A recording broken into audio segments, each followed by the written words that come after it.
Hari ni aku nak share dengan korang semua review pasal siri Ultraman yang ada kat Netflix musim ketiga ataupun musim yang terakhir. Review ni akan ada sikit je spoiler, jadi kepada sesiapa yang masih lagi belum menonton, korang boleh tonton siri Ultraman ni kat Netflix dulu lah. Akhirnya kita dah sampailah ke musim terakhir siri Ultraman kat Netflix ni. Dah mula ditayangkan pada tahun 2019 dan sekarang dah masuk tahun 2023. Akhirnya siri ni akan tamat.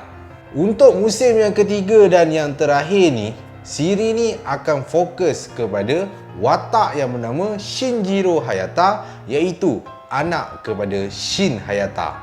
Untuk musim ini, Shinjiro berdepan dengan satu konflik yang sangat besar kerana dia bakal mengeluarkan kekuatannya yang sebenar-benarnya. Akibat keadaan tersebut, pihak alien cuba nak mengambil kesempatan untuk merosakkan imej para Ultraman yang ada. Alien-alien cuba nak jadikan manusia-manusia membenci para Ultraman dan nak manusia-manusia ni menganggap bahawa Ultraman adalah punca datangnya malapetaka kat bumi ni. Jadi keadaan ni buat Shinjiro jadi tersepit lah, sebab masa dia tak boleh nak kawal kekuatan sebenar dia yang nak keluar tu, dia akan bertindak tanpa kawalan dan akan memusnahkan apa yang ada kat depan dia. Akibatnya, orang ramai dapat melihat kemusnahan yang dibuat oleh Shinjiro dan seterusnya meyakinkan mereka bahawa Ultraman ni adalah satu bala bencana. Dalam masa yang sama, pihak alien ni masih cubalah untuk mengancam keselamatan bumi dan Shinjiro ada rasa bertanggungjawab untuk selamatkan bumi walaupun sekarang ni dia dah dibenci oleh ramai manusia. Tapi dia tak tahu macam mana nak buat memandangkan dia belum boleh kawal kuasa sebenar dia. So, konflik macam ni lah yang menjadi isi utama untuk siri Ultraman kat Netflix musim yang terakhir ni. Sekarang ni aku nak share pendapat akulah pasal musim terakhir siri Ultraman kat Netflix ni. Secara generalnya, aku boleh cakap musim akhir ni memang best lah. Tapi disebabkan ada beberapa perkara yang aku tak puas hati, jadi tak boleh lah aku nak bagi markah penuh. Benda pertama yang aku tak puas hati ialah tentang asal-usul Bemula.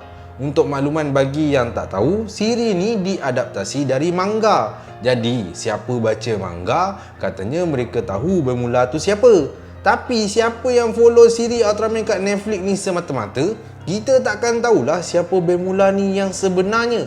Pendedahan tentang karakter ni tergantung macam tu je.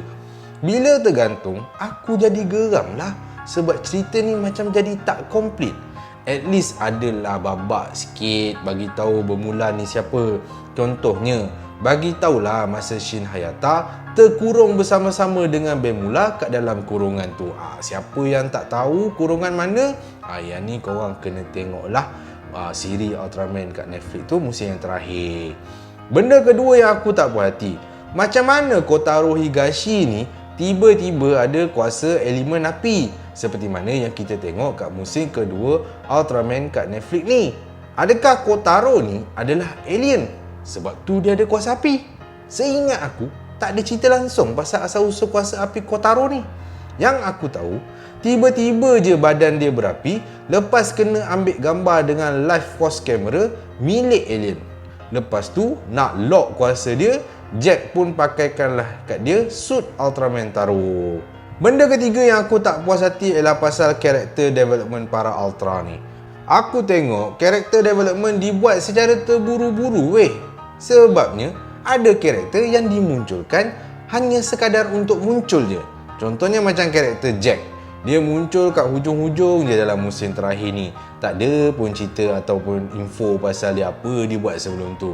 Jadi, perkembangan watak Jack ni dia terhenti macam tu je. Hanya datang untuk membantu sahaja.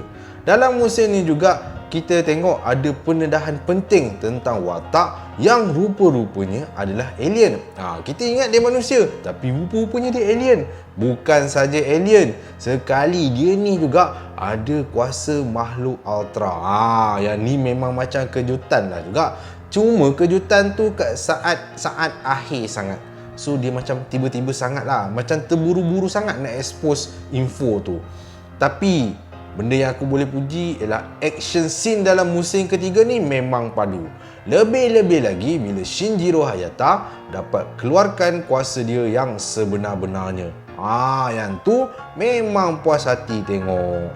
Walaupun siri Ultraman kat Netflix ni dah berakhir, tapi ada yang menjangkakan bahawa siri ni akan bersambung lagi dalam bentuk movie pula. Sebabnya kalau kita tengok dalam siri Ultraman kat Netflix musim terakhir ni, kat hujung-hujung episod tu kan, dekat end credit scene tu, kita boleh bau macam akan ada kesinambungan daripada musim terakhir ni. Tapi kalau nak buat dalam bentuk siri mungkin tak boleh sebab dia orang dah keluar statement, Suburaya dah keluar statement, ini final season. Takkan tiba-tiba nak keluar final season part 2 pula kan.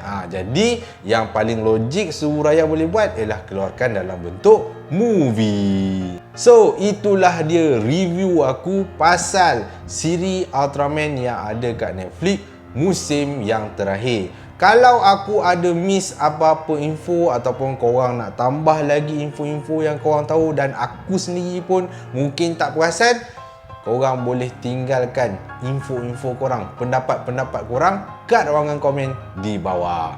Okay, kita jumpa lagi nanti.